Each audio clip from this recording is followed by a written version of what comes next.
ताई, काल रात्री नेमकं तुमच्या मुलीच्या बाबतीत काय प्रसंग घडला, काय घडलं होतं, मुलीने काय सांगितलं? मुलीने सांगितली, मला अंगावरचे कपडे काढले होते आणि पूर्ण नख मारलेले तिला. आणि तिचं गुन्हे असं झालंय, म्हणजे कपड्यांचं नव्हतं तिच्या अंगावर. आणि माझी स्वतःची बापांनी माझी मुलगीला असं केलेलं आहे, बलात्काराची केस केलेलं आहे. आणि तिला फाशीशी व्हायला पाहिजे. पोलिसांचं पण न्याय भेटलेला आहे आम्हाला, आणि एवढंच कर्तव्य आम्हाला.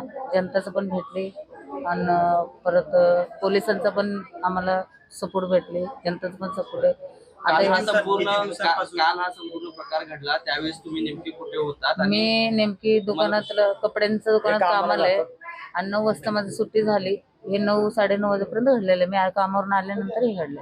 कामावरून आल्यानंतर हे सगळं हे सगळं प्रकार घडला. घरात त्यावेळेस तुम्ही नव्हता? त्यावेळी मी नव्हते, घरात नाही घडले. दुसऱ्यांच्या घरात ती भाड्यानी होता तो, आणि त्या भाड्यांनी असताना ते रूम मध्येच ते झाले होते. कधी काय म्हणजे ते पहिला पण केलं होतं असं म्हणा, पण आम्हाला कोणाला माहित नव्हतं हे केलेलं. नंतर ना ती स्वतः मुलगी मला म्हणली, मम्मी पहिला पण असं झालं, तुम्ही कामाला गेलो होतो आणि ताताने मला ओढून ओढून घेत होते, मी बाहेर पळत पळत गेलेलं आहे. एवढं पोरगीने मला सांगितले. आणि दुसऱ्या वेळा लय मोठं शिकवलं. माझी मागणी काय एकच आहे, तिला फाशीची सजा व्हायलाच पाहिजे.